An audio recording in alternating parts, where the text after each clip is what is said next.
आज हम लोग उषा प्रियमदा की एक कहानी वापसी पर बात करते हैं। यह कहानी आप लोगों के साथ पहले ही साझा की है मैंने। आज इस कहानी के कहानीकार को और कहानी की अंतर्वस्तु पर बातचीत करेंगे। तो जैसा कि आप लोग जानते ही हैं, इस कहानी के कहानीकार हैं उषा प्रियमदा। इनका जन्म दिसंबर 1930 में कानपुर में हुआ था। पढ़ाई लिखाई में इन्होंने एमए पीएचडी इलाहाबाद विश्वविद्यालय से की। उसके बाद ये लेडी श्री राम कॉलेज दिल्ली में इन्होंने अध्यापन कार्य किया और इलाहाबाद यूनिवर्सिटी में भी पढ़ाया है और विस्कॉन्सिन विश्वविद्यालय मेडिसिन में भी इन्होंने पढ़ाया है। तो इनको फुल ब्राइट स्कॉलरशिप मिली थी। तो पीएचडी करने के बाद ये जिस दौरान इलाहाबाद विश्वविद्यालय में अध्यापन भी कर रही थी, तो इस स्कॉलरशिप के साथ ये पीडीएफ करने गई थी अमेरिका, ब्लूमिंगटन इंडियाना से इन्होंने पीडीएफ किया है अपना पोस्ट डॉक्टोरल फेलोशिप। फिलहाल ये सेवानिवृत्त हैं और स्वतंत्र लेखन करती हैं। इनकी कहानी संग्रह की बात करें तो उनमें है वनवास, कितना बड़ा झूठ, शून्य, जिंदगी और गुलाब के फूल, एक कोई दूसरा। उपन्यासों में रुकेगी नहीं राधिका, शेष यात्रा, 55 खंबे, लाल दीवारें, अंतर्वशी, भाया कबीर उदास। और इनको पद्म भूषण डॉक्टर मोतीरू सत्यनारायण पुरस्कार भी दिया जा चुका है। अब कहानी के बारे में बात करते हैं। दरअसल ये कहानी जो है ये वापसी कहानी व्यक्तित्व और परिवार के विघटित संबंधों की कहानी है। स्त्री पुरुष के बदलते संबंध के कुछ आयाम भी इसमें देखते हैं। ये एक तरह से मनोवैज्ञानिक समस्या परक कहानी भी है, जिसमें कस्बाई मध्यवर्ग की दास्तान को बड़ी ही खूबसूरती से उषा प्रियमदा ने गढ़ा है। और इस कहानी का जो और एक मुख्य आयाम है कि इसमें दो पीढ़ियों के बीच की द्वंद्व को हम देख सकते हैं। और इस द्वंद्व को अगर अलग शब्दों में कहें तो इसमें परंपरा और आधुनिकता के द्वंद्व के रूप में भी इसको देखा जा सकता है, समझा जा सकता है। और क्योंकि इस कहानी के मूल पात्र गजाधर बाबू हैं और सारी कहानी उन्हीं के इर्द गिर्द घूमती है, तो हम कह सकते हैं कि ये पुरुष केंद्रित कहानी है।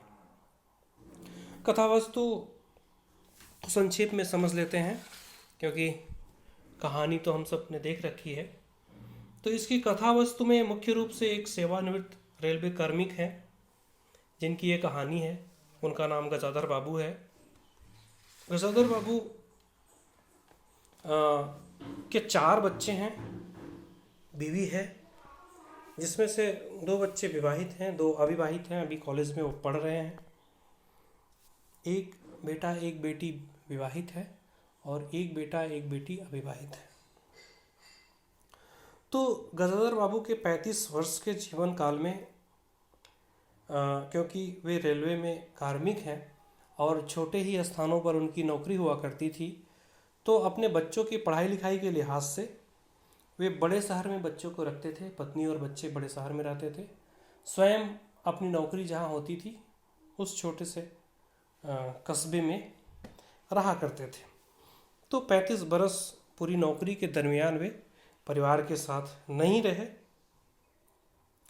तो यही कारण है कि जब वे रिटायर्ड होते हैं, सेवानिवृत्त होते हैं, तो वे अपने घर, अपने परिवार के साथ रहने की अभिलाषा से जाते हैं। और कुछ ही दिनों में उनको समझ में आ जाता है घर में रहते हुए कि वे जिस सुख की कामना के साथ यहाँ रहने आए थे वो तो फिलहाल दूर की वस्तु है, या शायद अब वो मिलने से रही। वे अपने घर में पत्नी और बच्चों के व्यवहार से आहत होते हैं और बच्चे पिता के व्यवहार से और पिता के अपने जीवन में दखलंदाजी से खुश नहीं है। इसलिए वे पिता की अपेक्षाओं पर खरे नहीं उतरते और स्वयं पिता से कटते जाते हैं। और स्वयं पत्नी के प्रति जिस तरह का रोमानी भाव लेकर के गजाधर बाबू घर आए थे, उस तरह के भाव वे पत्नी से भी नहीं पाते हैं। तो मूल रूप से ये कहानी छोटी छोटी प्रसंगों से, छोटी छोटी घटनाओं से निर्मित है। और हर प्रसंग में हम यह देखते हैं कि गजाधर बाबू अपने आप को अकेला पाते हैं। चाहे वह नौकरी के रिटायरमेंट से जो प्रसंग शुरू होता है, घर में आके रहने से जो प्रसंग शुरू होता है, जितने भी प्रसंग आते हैं, या फिर आखिर में घर से वापस जाने वाला जो प्रसंग है, सब हर प्रसंग में गजाधर बाबू अपने आप को अलग थलग पाते हैं। हालांकि उनकी कोशिश होती है कि वे घर परिवार से घुले मिले, परिवार के लोग उनके साथ सहज रहें, उनके कहे मुताबिक चलें, लेकिन वो मेल मिलाप नहीं हो पाता है।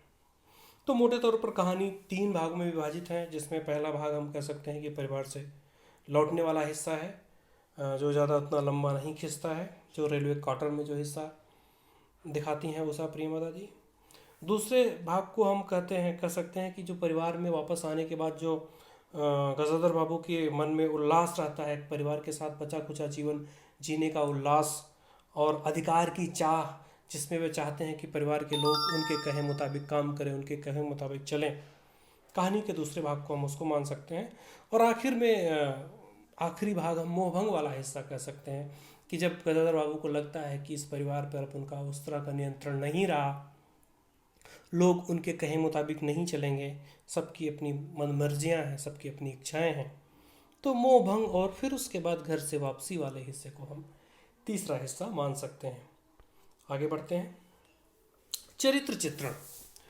तो चरित्र मुख्यतः पूरी कहानी गजाधर बाबू पर केंद्रित है और यहाँ उनका ही चरित्र मुख्य रूप से उभर के सामने आता है और वही केंद्रीय नायक कहे जा सकते हैं। पूरी कहानी उनके इर्द गिर्द घूमती है और उन्हीं के माध्यम से परिवारों में वृद्ध लोगों की स्थिति को कथाकार ने बड़ी खूबसूरती से दर्शाया है।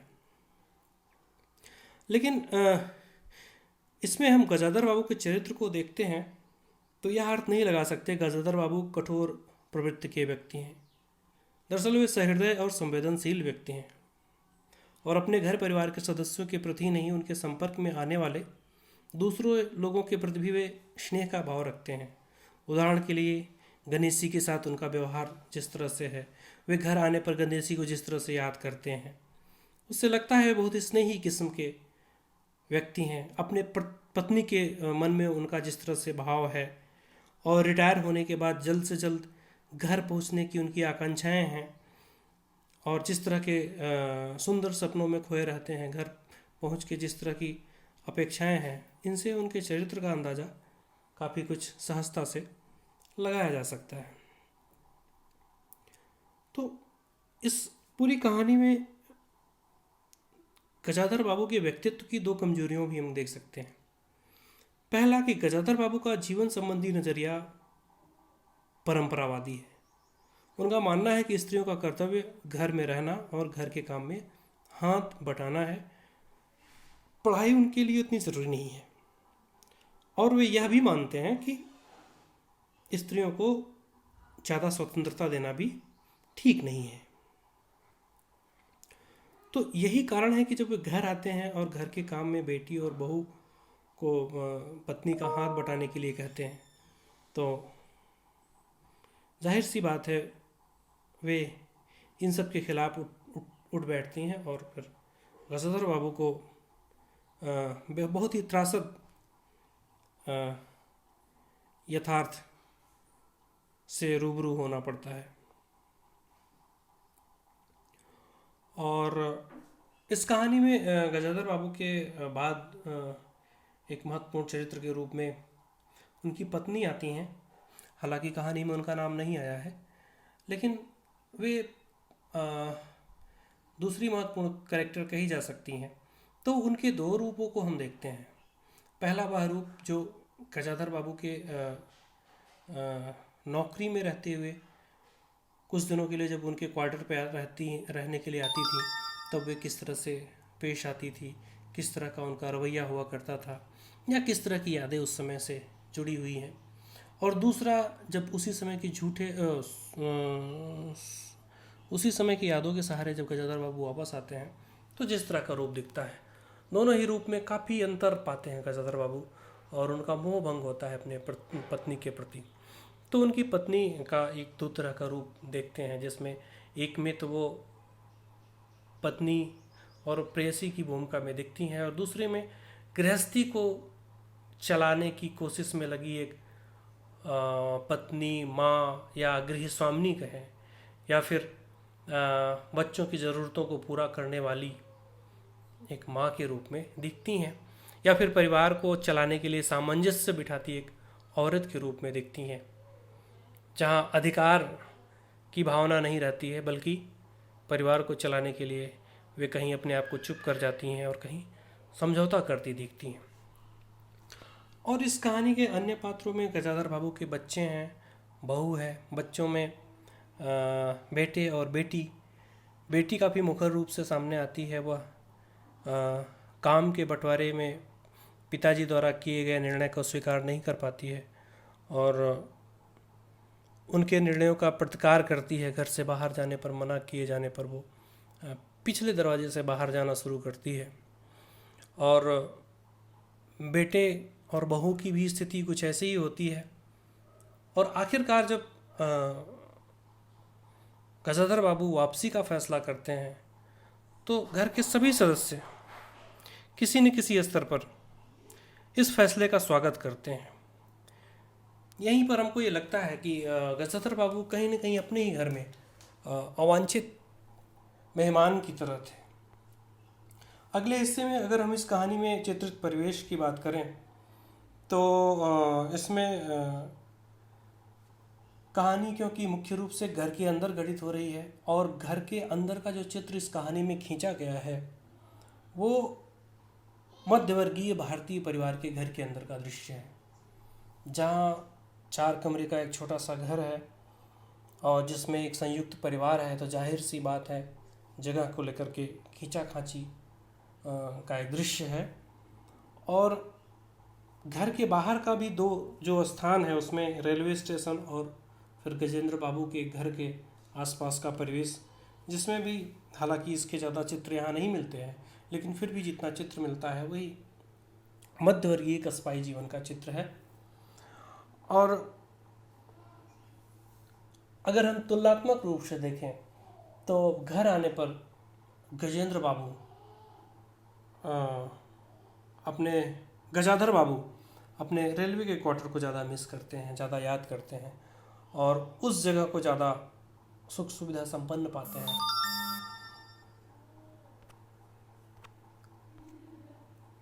कहानी के संरचना और शिल्प पर बात करें अगर हम, तो अपने शिल्प में ये कहानी काफ़ी यथार्थवादी शैली में लिखी गई है, जिसमें जिस तरह की घटनाएं हैं, जिस तरह के प्रसंग हैं, वो हूबहू वैसे होते हुए दिखाई दिए हैं। कहानी धीरे धीरे अपने आप को विकसित करती आगे बढ़ती है। रेलवे स्टेशन मास्टर गजाधर बाबू सेवानिवृत्त होकर घर जा रहे हैं। छोटा सा परिवार शहर रहता है, जहां उन्होंने अपना घर बनवा रखा है। घर जाने की प्रसन्नता, उत्सुकता कहानी के पहले हिस्से में व्यक्त होती है। पत्नी के साथ गुजारे दिन उन्हें याद आते हैं, लेकिन हल्का सा अवसाद भी है। अवसाद इस बात का कि नौकरी में जो आदर प्रेम मिला है, उनकी स्मृतियाँ उनके साथ हैं। और कहानी का दूसरा हिस्सा थोड़ा सा विस्तृत है, जब वो अपने परिवार के साथ रहने लगते हैं, और ये दूसरा हिस्सा ही कहानी का मुख्य कलेवर है। उन्हें उम्मीद थी कि जिस तरह अपने परिवेश के साथ रहने की सुखद कल्पना उनके मन में है, अपने परिवार के साथ रहने की, उसी तरह की सुखद कल्पना परिवार के सदस्यों की भी होगी, लेकिन ऐसा नहीं होता। इसके विपरीत उन्हें घर में एक अवांछित अतिथि की तरह लिया जाता है। यहाँ तक कि पत्नी भी उनको बदली हुई सी लगती है। उन्हें महसूस होता है कि उनकी मौजूदगी में घर के सहज माहौल में अवरोध सा आ जाता है। तो ये सारे प्रसंग ऐसी स्थिति पैदा करते हैं कि गजाधर बाबू वापस चले जाते हैं। और कहानी का पूरा ताना बाना सामान्य प्रसंगों से ही बुना गया है, लेकिन पूरी कहानी की परिणति मध्यवर्गीय परिवार में हो रहे बदलावों को बहुत ही तीखे और संवेदनशील ढंग से उभारती है।